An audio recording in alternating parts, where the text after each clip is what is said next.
स्वागत है एक नई वीडियो के साथ। विषय लेकर आया हूँ द्विवेदी युग की प्रमुख विशेषताएं। द्विवेदी युग हिंदी साहित्य के इतिहास में द्विवेदी युग का अपना एक महत्व है।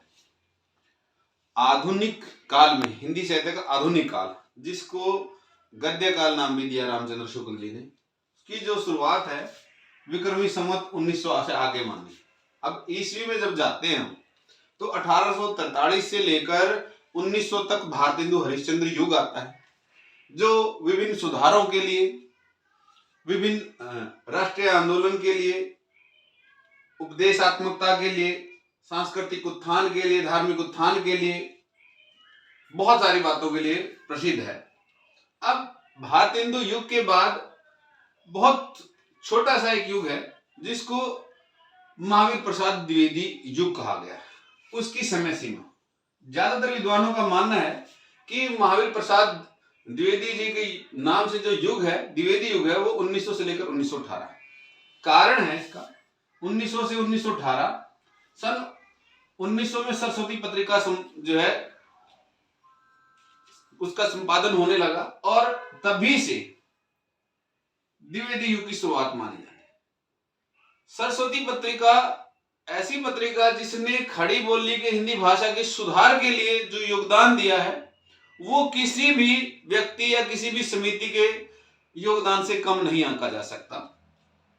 बहुत जो है महत्वपूर्ण उसने योगदान दिया है। अब उसी समय से 1918 तक मानना है।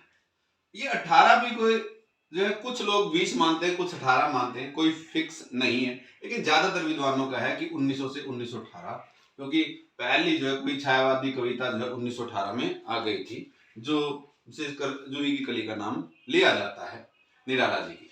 अब बात करते हैं कि द्विवेदी युग, द्विवेदी जी कोई बड़े यूं कवि और बड़े साहित्यकार के रूप में हिंदी साहित्य के अन्य साहित्यकारों के मुकाबले नजर नहीं आते, लेकिन द्विवेदी जी ने जो काम किया है वो अपने आप में अन्य साहित्यकारों की बराबरी करता है, वो है संपादन कार्य।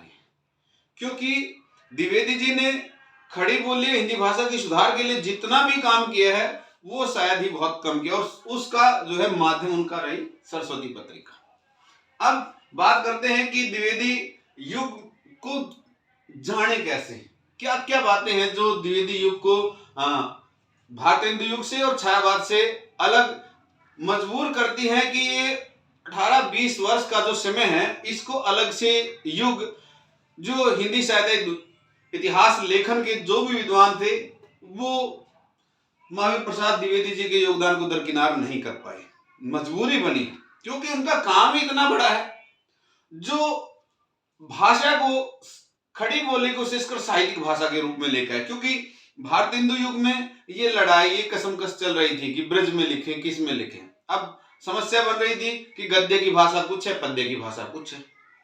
पद्य की भाषा ब्रज थी और गद्य की, लेकिन महावीर प्रसाद द्विवेदी जी ने इस बात को, झगड़े को मिटाया और सरस्वती पत्रिका के माध्यम से। अब बात करते हैं कि क्या क्या बातें हैं, क्या क्या उपलब्धि हैं, क्या नई चीज है जो छायावाद से और इससे अलग करती है इन 20 वर्षों के समय को, 18 वर्षों के समय को, लगभग 18 से 20 वर्ष कोई जो है लिखित कोई या चिन्हित कोई रेखा नहीं है। अब बात करते हैं श्रृंगारिकता से राष्ट्रीयता की ओर। द्विवेदी युग 1900 से लेकर 1918 के लगभग तक है।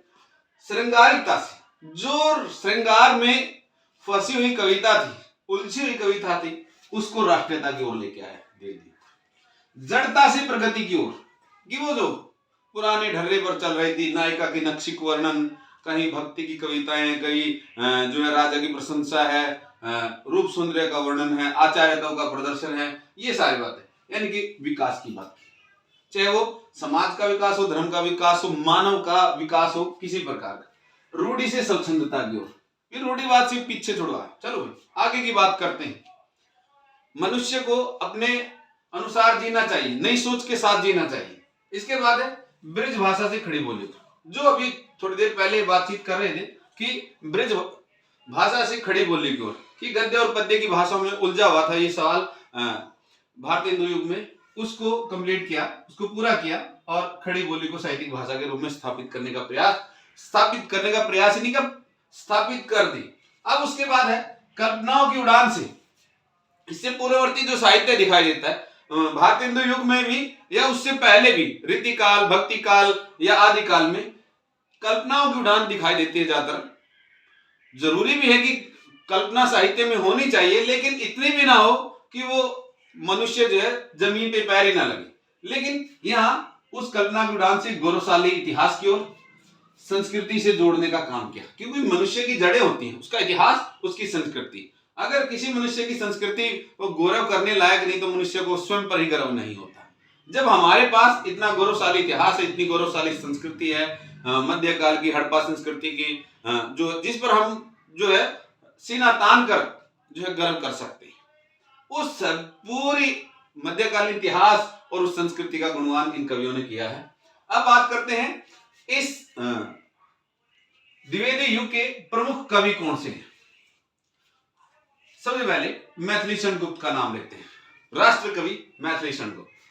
गया प्रसाद शुक्ल स्नेही, स्नेही इनका उपनाम है, गया प्रसाद शुक्ल स्नेही। महावीर प्रसाद द्विवेदी सुन, जिनके नाम से ये युग गिना जा रहा है। इनके योगदान को किसी भी तरीके से जो हिंदी साहित्य इतिहास के जो लेखक थे या विद्वान थे वो इनको दरकिनार नहीं कर पाए। और उसके बाद है श्रीधर पाठक, प्रकृति कवि। नाथूराम शर्मा शंकर, सामाजिक सुधार के कवि। राय प्रसाद, राय देवी प्रसाद पूर्ण, पूर्ण इनका उपनाम है।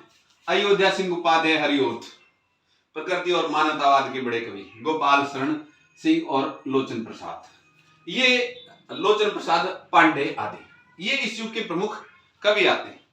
अब बात करते हैं द्विवेदी युग की प्रमुख विशेषताओं की, प्रवृत्तियों की, कि कौन कौन सी जो विशेषताएं हैं जो इनके पूर्ववर्ती या आगे वाले साहित्य को से अलग करती हैं।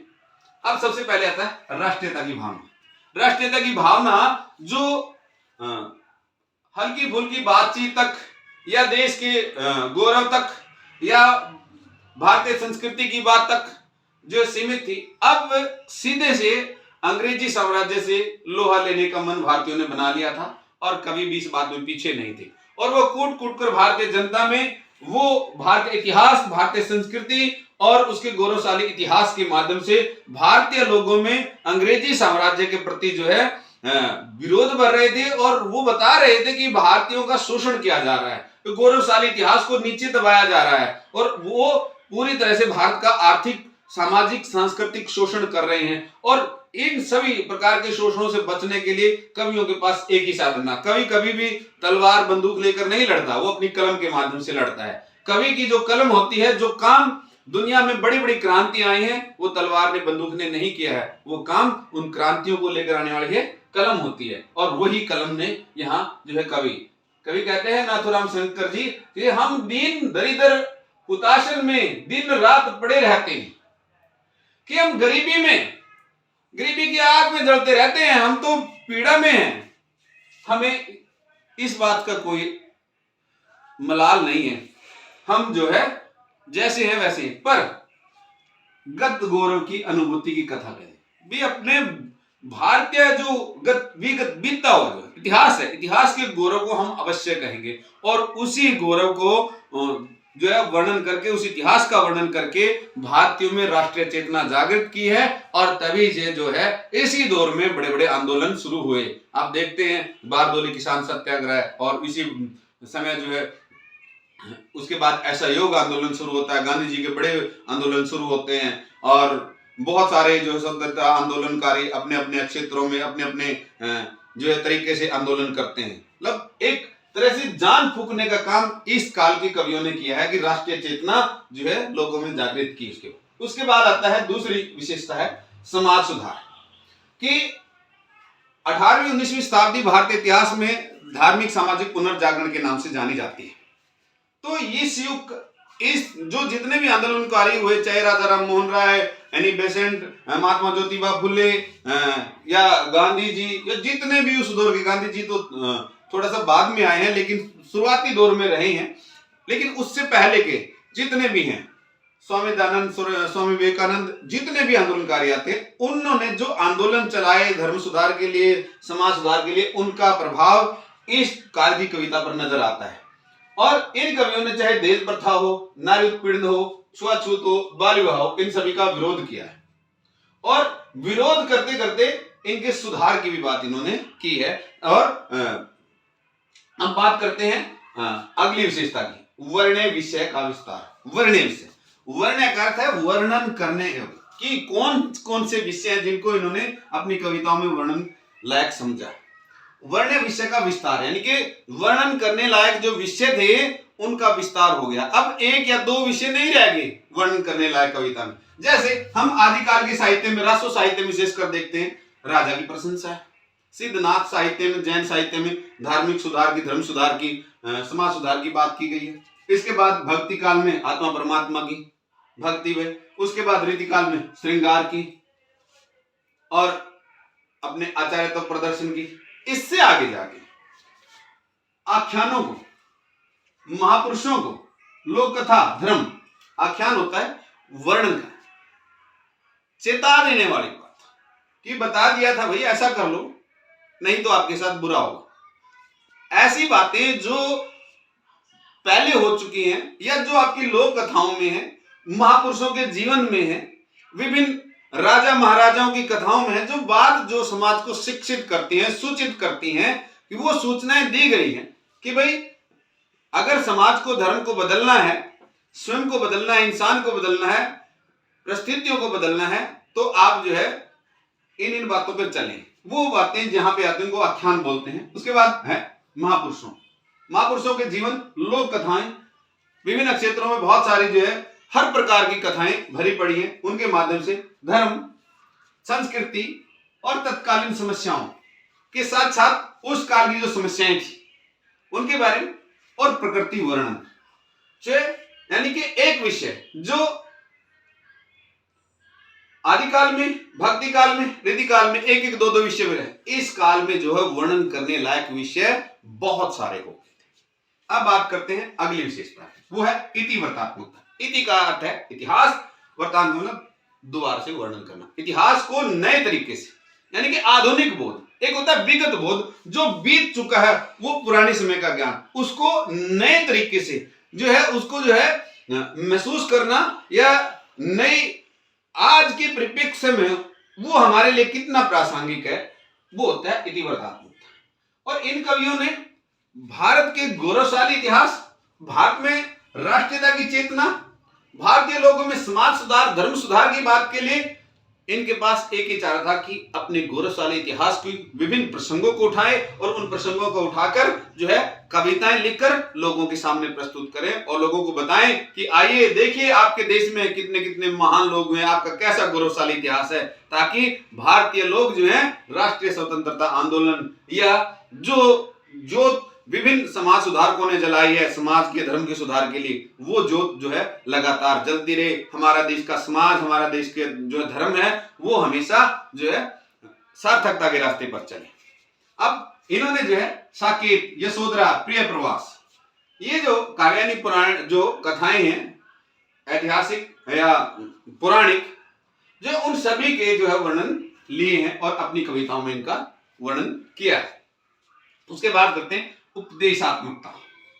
उपदेश, ये प्रवृत्ति भारतीय हिंदू युग में भी रही है उपदेशात्मकता की, कि इनका मानना है, विशेषकर ये मैथिली शरण गुप्त जी की पंक्ति है, कि कविता जो है सिर्फ मनोरंजन का विषय नहीं होती। कविता का अर्थ है, कविता लिखने के पीछे जो एक कवि का प्रयोजन है वो होता है समाज को सुधार करना, समाज को नई दिशा देना। और साहित्य कभी समाधान प्रस्तुत नहीं करता, साहित्य हमेशा समाज को नई दिशा देता है। मीरा ने कहा था, पग घुंघरू बांध मीरा नाची थी, उसे कोई ये नहीं था कि भाई उसका शौक है नाचना, वो आजादी का थी, पैरों में घुंघरू बांध लिया कि भाई हाँ मुझे तो अपने तरीके से आजादी चाहिए, मुझे तो मेरी मर्जी है, भगवान श्री कृष्ण की भक्ति करनी है। यानी कि लड़की की आजादी, जो आज बेटी बचाओ बेटी पढ़ाओ आंदोलन चल रहा है, जरूरत ही नहीं पड़ती। उसके बाद सूरदास जी ने कहा, विभिन्न हमारे जो 18वीं 19वीं शताब्दी में जो सामाजिक धार्मिक सुधार आंदोलन चले, उन्होंने इस खाई को पाटने का प्रयास किया कि लड़का और लड़की में कोई भेद नहीं, लेकिन जरूरत पड़ी ना, वह हमने कमियां छोड़ी, लड़के लड़की को बराबर नहीं समझा, इसीलिए जो है उन साहित्यकारों की बात स्वीकार नहीं की। अब इतने बड़े बड़े आंदोलन चलाने पड़ रहे, इसलिए उपदेशात्मक, तो ये कवि कहते हैं कि उपदेश देना सिर्फ उनका मनोरंजन करना नहीं है, साहित्य का उद्देश्य समाज को नई दिशा देना है। उस काल में भी साहित्यकारों ने या उस समय के कवियों ने, उस समय के महापुरुषों ने अपनी बातों के माध्यम से, अपनी वाणी के माध्यम से, चाहे वो संत साहित्य हो, चाहे नाथ साहित्य हो, चाहे जैन साहित्य हो, चाहे उससे आगे का, यहां तक भी रीतिकाल में भी देखोगे तो बिहारी जैसे कवि में बहुत सारी बातें ऐसी मिलेंगी जो समाज को सही रास्ते पर लेकर जाने वाली। वो जो विशेषकर जो उनकी जो छोटी छोटी जो बातें हैं समाज को की विसंगतियों को दूर करने की, वो विभिन्न उनके पदों में देखने को मिल जाएंगी। लेकिन हम इंसान हैं, हम विशेषकर भारतीय हैं कि हमें बातें स्वीकार करनी ही नहीं, लेकिन फिर भी कवि है, कवि अपना जो है कार्य नहीं छोड़ता, कभी भी वो जो है उससे मुंह नहीं मोड़ता। इसलिए वो हर काल में, प्राचीन काल से लेकर अब तक, चाहे कम या ज्यादा, हर साहित्यकार ने समाज को नई दिशा देने का प्रयास किया है। लेकिन इन कवियों ने खुलकर ये कहा कि हमारा उद्देश्य, हमारा प्रयोजन समाज को नई दिशा देना है, इसलिए हम ये उपदेशात्मकता की प्रवृत्ति को रखते हैं। उसके बाद है मानवतावाद। मानवतावाद भारतीय धर्म दर्शन, भारतीय इतिहास, भारतीय संस्कृति, जहां परोपकार की, अतिथि देवो भव की, यत्र नारी पूज्यते तत्र देवता निवसते, बहुत सारे उदाहरण भरे पड़े हैं। इन उदाहरणों को जो है, जो हिंदू संस्कृति या भारतीय संस्कृति में जो बातें हैं, उन बातों को, उन मानवतावादी बातों को उठाया प्रारंभिक दौर में। लेकिन बाद में गांधी जी और अरविंद के विचारों से जो है मानवतावादी रूप इन्होंने ले लिया। यानी कि अरविंद और गांधी जी की जो विचार थे, उनको जो है, उनके आधार पर मानवतावाद को इन्होंने स्वीकार किया। और इसके साथ साथ जो है इन्होंने श्री रामचंद्र जी, भगवान श्री रामचंद्र, भगवान श्री कृष्ण जी को मानव के रूप में चित्रित किया। और इनकी कविता है प्रिय प्रवास, यशोधरा सखी संवाद। प्रिय प्रवास में वो कितनी बार आता है कि जो पवन दूती अध्याय, राधा जब हवा को संबोधित करते होते जाओ, वो जो है रास्ते में अगर कोई क्लांता कृषक ललना, ये जो पद आता है इसमें कि क्लांता, दुखी, कृषक ललना, किसान की बेटी अगर है तो उसकी पीड़ा को दूर करना। इसी प्रकार यशोधरा सखी संवाद में यशोधरा कहती हैं कि सखी वो मुझे कहकर जाते हैं। तो एक जो कविता के बिल्कुल अंत में एक पद आता है कि जावें सुख पावें, वो समाज को सुख देना चाहते हैं, वो उनको दे, मुझे उसमें संतुष्टि है। कि किसी समाज को, किसी व्यक्ति को नई दिशा देना, वो अपने आप में एक बहुत बड़ी खुशी होती है। तो यही मानवतावाद है कि आप जब स्वयं से ऊपर उठकर किसी दूसरे व्यक्ति के बारे में सोचते हैं। तो यहाँ कवि ने यह दिखाया है कि यशोधरा जो है अपने व्यक्तिगत दुख से बड़ा जरूरी मानती है कि महात्मा गौतम बुद्ध जो दुखी लोग हैं, पीड़ित लोग हैं, उनको नई दिशा देंगे। इसके बाद बात करते हैं अनुवाद की। अगली विशेषता अनुवाद। इस काल में भले थोड़े वर्षों का साहित्य हो, इस काल में जो है अनुवाद की प्रवृत्ति रही, क्योंकि ये शुरुआती दौर था। इस समय बहुत सारी कविताओं की जरूरत थी और बहुत सारे शिक्षण संस्थान इस दौर में खुल रहे थे और हिंदी की खड़ी बोली की बहुत जो है पुस्तकें नहीं थी। इसलिए उस समय के साहित्यकार, कवि या जो शिक्षक हैं या विद्यार्थी हैं, उनके लिए हिंदी की पुस्तकें उपलब्ध करवाना था। अब कोई ये तो है नहीं कि वे हथेली पे सरसों हरी कर दें, समय लगता है। लेकिन मालवीय प्रसाद द्विवेदी जी ने भी इसका भी रास्ता निकाला कि उस समय के बहुत सारे जो पाश्चात्य साहित्यकार थे, विशेषकर अंग्रेजी के साहित्यकार थे, उनकी रचनाओं का या इसके अलावा बंगला की या मराठी की बहुत सारी रचनाओं का अनुवाद इस काल में है। सिर्फ यहाँ पर मैंने 3 रचनाओं को उठाया है जो श्रीधर पाठक ने, जो प्रकृति कवि हैं, हर्मिट, ट्रैवलर, डेजर्ट विलेज, ये अंग्रेजी की रचनाएं हैं। इन तीनों का क्रमशः हर्मिट का एकांतवासियों की, ट्रैवलर का शांत पथिक और डेजर्ट विलेज का उज्जड़ ग्राम नाम से हिंदी में अनुवाद किया है। अब बात करते हैं भाषा का सुधार व काव्य रूप। ये जो पॉइंट है ये सबसे महत्वपूर्ण है, इसीलिए द्विवेदी युग छायावाद से और भारतेंदु से अलग नजर आता है। जो झगड़ा भारतेंदु युग में कि ब्रिज भाषा साहित्यिक भाषा के रूप में थी, पद्य की भाषा थी, और गद्य में जितना भी गद्य की आवश्यकता थी उसके लिए खड़ी बोली का हिंदी का प्रयोग किया जा रहा था। अब इसको सरस्वती पत्रिका के माध्यम से महावीर प्रसाद द्विवेदी ने जो है खड़ी बोली का सुधार किया और अन्य लेखकों को भी प्रेरित किया। उन्होंने भाषा का तो परिष्कार किया ही, साथ में स्वयं लेखक निर्माण कार्य किया। लेखक भी बनाए जाते हैं, लेखक का भी निर्माण होता है। हाँ, लेखक का निर्माण होता है। जिसको थोड़ा बहुत तुकबंदी आती है तो आप उसको सिखा दीजिए, उसको कैसे लिखना है, कैसे किस प्रकार के शब्दों का प्रयोग करना, कैसे यति को अपनाना, कैसे गति को अपनाना, कैसे शब्दों में लय आएगी, कैसे तुकबंदी होगी, ये सारी बातें जो है सीखने की होती हैं। और महावीर प्रसाद द्विवेदी ऐसे विनम्र व्यक्ति तब के धनी थे कि कोई भी साहित्यकार आया तो वो उनको प्रेरित करते थे कि ब्रज भाषा के शब्दों में कटौती कीजिए और खड़ी बोली के शब्दों का प्रयोग कीजिए। और वो ऐसे शब्दों का प्रयोग करते थे जिससे कि उस कवि द्वारा लिखी गई जो मूल भाव है कविता का, वो भाषा के शब्द बदल जाने से वो भाव नष्ट ना हो, और साथ में वो कवि भी जो है अपने आप को हीनता बोध से ना भर ले, कि उसको ये ना लगे कि महावीर प्रसाद द्विवेदी जी ने उनके ऊपर कोई भार डाल दिया। वो बड़े विनम्रता से उन नए उभरते हुए कवियों को जो है कविता लिखने के तरीके, भाषा के प्रयोग, अलंकारों के प्रयोग, ये सब बारीकियां आराम से सिखाते थे। और इस प्रकार इस दौर में एक बहुत बड़ा वर्ग जो है कविता लिखने के लिए अग्रसर हुआ। और अब बात करते हैं, सॉरी, एक बात और रहेगी कि इसी कारण, महावीर प्रसाद द्विवेदी के कारण ही आज जो है खड़ी बोली एक हिंदी भाषा के रूप में है। और महावीर प्रसाद द्विवेदी जी का है कि इस काल में दो बड़े महाकाव्य लिखे गए जिनका जिक्र हम काव्य रूप में करेंगे।